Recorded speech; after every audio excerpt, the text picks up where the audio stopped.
Useless woman! If you're done cleaning, get out of here! It was Christmas, and I was thrown out into the snowy, freezing garden. Hey, it's cold! At least let me change my clothes! My body was covered in sweat from a day's worth of housework, and my wet clothes were rapidly stealing my body heat.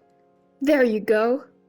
From inside the house, my mother-in-law, Nancy, threw my bag, coat, and shoes outside with a look of annoyance. The front door and windows were locked from the inside, and I couldn't get back in. I felt like I was going to freeze to death. I had to do something. My name is Mary, and I'm 50 years old. I work a part-time job as a cashier at a local supermarket. My husband Charles is a construction worker, and it's been 25 years since we got married. We've always lived in a small apartment, but a few years ago our only son, John, moved out to go to college. And since then, the room has felt both bigger and lonelier. We were never financially well off, but we managed to send our son to college.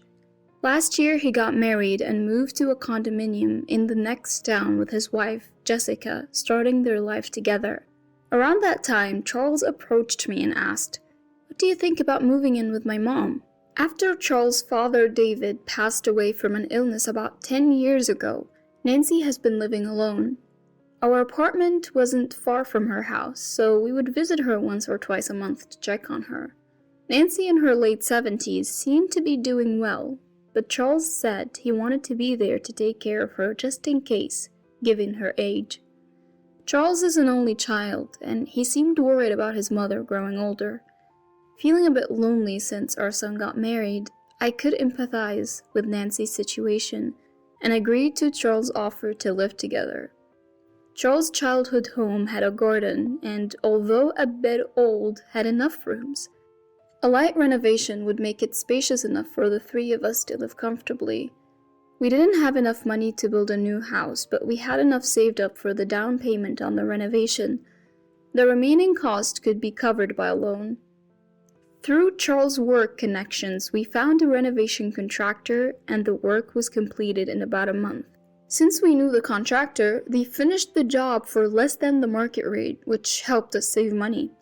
I am not an old lady, you know. Jeez. Nancy put on a brave face, but she seemed to like the newly renovated house. Our son helped us move the heavy furniture, and the move was done in no time. Sitting in the newly renovated living room, drinking coffee with 3 generations of family, I felt a warmth in my heart, as if we were experiencing a family reunion for the first time in a long while. When we began living with Nancy, I noticed she hardly did anything around the house. Previously, whenever we'd pop in for a visit, it was never for long, so I hadn't really paid it much mind. When she lived alone, it seemed she just cleaned what was visible and barely did any other housework. She hardly cooked for herself, mostly relying on pre-packaged meals and supermarket deli foods. No wonder I found so many empty plastic trays and food containers in the house before we renovated, I thought to myself. It made sense to me. When I asked Charles about it, he mentioned she had always been that way, often using ready-made or frozen meals. I had heard that Nancy used to work full-time, so initially, I thought maybe her busy schedule was to blame. But now, even with all the time in the world at home, she doesn't cook, clean, or do laundry. Nothing. All those tasks fall on me, while she enjoys chatting over coffee with friends who come to visit. "Mary, make some coffee. Haven't you boiled any water? Do that at least." I'd hear Nancy's voice calling out to me almost every day. "I only let you guys move in because my son insisted, but you know, she's quite thoughtless," she would say to her friends. I never asked to move in with her. It was Charles who insisted because he was worried about his mom. He felt obligated to stay with her. If she's having friends over, the least she could do is prepare the coffee herself. I wish she wouldn't badmouth me as if I'm the one at fault. I still have my part-time job. When I'm not working, I'm swamped with housework from dawn to dusk with no time for myself. Every day, without fail, another friend of Nancy's drops by. At this rate, I wondered if there was even a need to live together. Being friends with Nancy, they seem quite alike. "Oh, I forgot to bring cookies. Mary, was it? Could you buy some?" They treat me like a servant and not even reimburse me. When I brought this up to Nancy, she'd laugh it off. "Don't be so pity. Lighten up." Every week, she'd dress up and go out shopping or somewhere with her friends, not returning till late. Meanwhile, I'd be drowning in housework. Charles, maybe because he's busy at work, would often come home late. On rare occasions he came home early, he'd be drunk and just go to sleep. Whenever I tried to discuss Nancy's behavior with him during such times, he'd snap, "Quit nagging. Mom's always been like that." If I approached him sober, he'd just dismissively say, "She's getting old, let her be." "You might tolerate it because she's your mom, but think about what I have to deal with," I'd retort. Yeah, I got it, I'll talk to her," he'd say, but then just fall asleep snoring. I considered discussing it with our son, but I hesitated to burden the young couple with our problems. As December rolled in, I got a call that Charles had an accident at work. I rushed to the hospital. Thankfully, his life wasn't in danger, but he had fractured his leg. We were now set to spend Christmas in the hospital. Normally, my son comes home for Christmas and we spend the holiday together, but this year he got married and I was wondering what to do. So, Nancy, I know this is a weird time to ask, but what are you doing for Christmas? Charles won't be able to leave the hospital for a while, and I'm not sure how to spend Christmas at my in-laws, so I decided to ask Nancy. She responded, "Christmas? What did you used to do?" "I used to spend it with John, my son. He would come home and we'd be together," I replied. "Well, why don't you go to John's? You're family. There's no need to be shy," she suggested. Even though he's my son, I feel like I'd be intruding on the newlyweds, and I feel bad about it. But Nancy has a point. I decided to call my son and see what he says. If he says no, I'll figure something out then. I called John on his mobile phone and explained that Charles is injured and will be spending Christmas in the hospital. "So what will you do, Mom?" he asked. I braced myself for rejection and asked, "Well, I was wondering if I could come to your place." To my surprise, he agreed. "Sure, Jessica wants to have a good chat with you too. It works out perfectly." I was taken aback by how easily he agreed. When I told Nancy, she was pleased and said, "Yes, that's good. Take your time," she said, seeming to be in an unusually good mood. I asked her, "What about you, Nancy? What will you do?" "Me? Oh, I'll be fine by myself," she replied. I was surprised by her response, as I was expecting her to be busy during Christmas. "So, I'll finish up the housework and head over to John's on Christmas Day," I told her. On our way back from the hospital, Nancy and I talked about our plans. It was the coldest day of the year, with snow flurries in the air. I had prepared everything the night before, so in the morning I was busy wiping windows and cleaning the kitchen. Even Nancy, who usually doesn't do much, helped me clean the floors in the shower room. I was surprised by her helpfulness. After finishing the cleaning inside the house, I picked up a broom and started sweeping the yard. It felt warm when I first stepped outside, but as the day went on, it got colder. I planned to go inside to put on more layers, but when I tried to open the front door, it was locked. I walked around the house, but all the doors were locked. I wonder if Nancy forgot I was outside and locked the door. "Nancy, please open up." I called out to Nancy in a loud voice. "Are you still here? I thought you left a while ago." I heard Nancy's voice from inside. My sweaty body started to feel cold, and I couldn't stop shivering. "I haven't changed yet, and my luggage is still inside. Please, I'm begging you to open the door." I raised my voice in desperation. "There. Isn't the cleaning done already? Hurry up and go," Nancy said while roughly throwing my rolling bag, shoes, and coat through the large window next to the front door. After that, no matter how much I screamed, there was no response from inside. With no other choice, I put on the cleaning sandals instead of my shoes, wrapped my coat around my chilled body, and walked to the bus stop. My son's condominium is about a 20-minute bus ride from my in-laws' house. "Mom, you're late. I was about to go pick you up because I was worried." My son greeted me at the entrance of his condominium after I pressed the intercom button on the first floor. "Mary, long time no see." I was greeted with a smile by my son's wife, Jessica, as she let me in the room.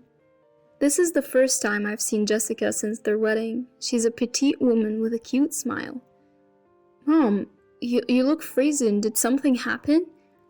I told my son about how I was locked out by Nancy while gardening. "Mary, go take a shower and warm up your chilled body first," Jessica said kindly.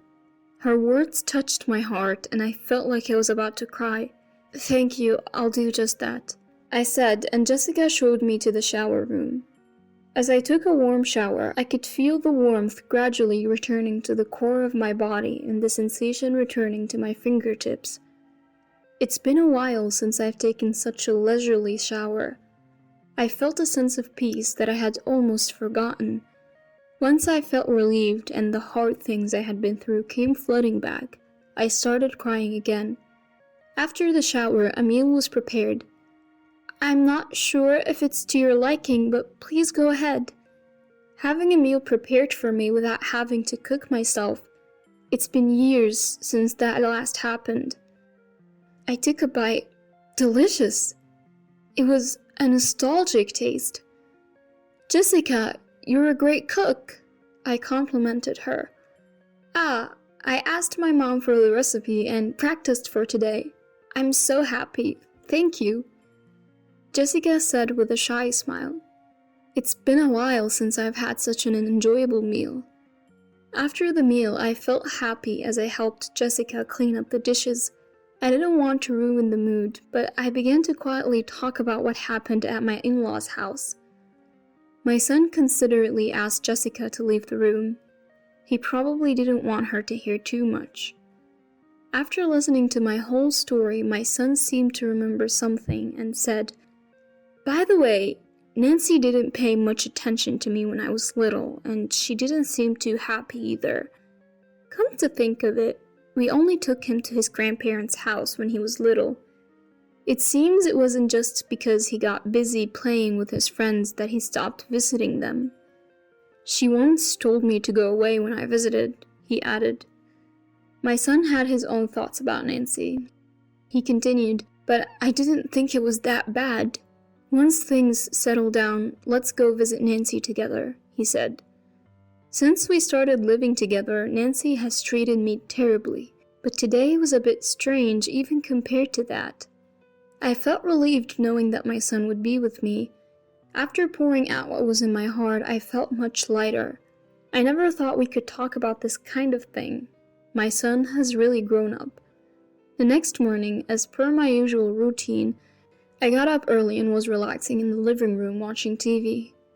I thought about preparing breakfast, but I didn't want to touch the kitchen without permission, so I decided to take it easy. My son and his wife were still asleep. Suddenly the phone rang. Who could it be this early in the morning? I wondered as I checked the display. It was my in-laws' number. Surprised, I answered the phone, and a male voice that I didn't recognize spoke from the other end. "Nancy's in trouble. Please help." Nancy? That's my mother-in-law's name, but whose voice was that? "Who are you? Why are you there?" I asked. The man on the other end stuttered, Then the call was cut off.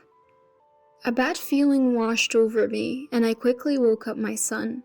We headed to my in-laws' house together.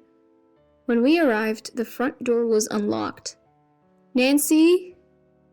We called out as we entered the house, but there was no response.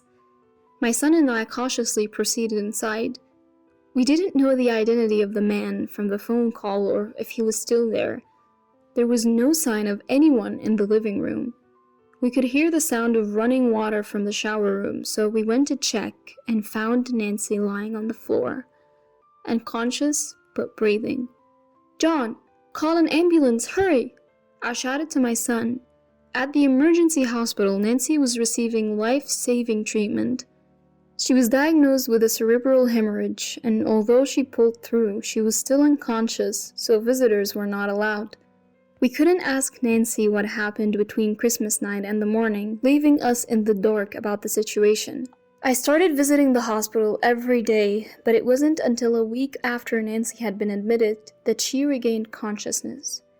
By that time, Charles had also recovered enough to walk with crutches, so he had been discharged from the hospital. However, he wasn't quite used to the crutches yet and couldn't walk for long periods, so I was the only one who ended up going to visit Nancy. When I arrived at the hospital, Nancy was still bedridden. "Thank goodness you're okay, Nancy." I spoke to her, but Nancy just silently stared at the ceiling. "I received a call for John." The moment I mentioned that, Nancy looked at me in surprise. "Who was it from?" Nancy asked. I didn't know. I was the one who answered the phone, but I didn't recognize the person. Nancy just silently murmured, "I see. It was a man. Why was he at our house so early in the morning?" The front door was left wide open. Who was that man whose voice I heard? I pressed her for answers. "Just a friend's husband," Nancy replied. Even if that were true, it was outrageous for him to visit so early in the morning. Besides, it was strange that the door had been left open. After locking me out, someone had unlocked it from the inside, and Nancy had been found collapsed in the shower. Even if someone had come to visit, they wouldn't have been able to enter the house and find Nancy had the door been locked. Also, the man had called John's condominium for my in-laws' phone. When I pressed Nancy further, she finally started to open up. "Alright, I'll tell you. That man was my lover, from even before I married David.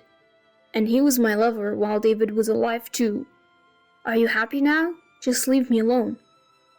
I was dumbfounded by my mother-in-law's confession. She had brought her lover into our house during Christmas when we were away, and she had locked me out because he was already inside. I wonder when he had entered the house. She also revealed that after the renovation, she and her lover had planned to kick us out of my in-laws' house and live there together. It was an unbelievable story. They say late life love is a thing, but I wish they would just do it without involving us.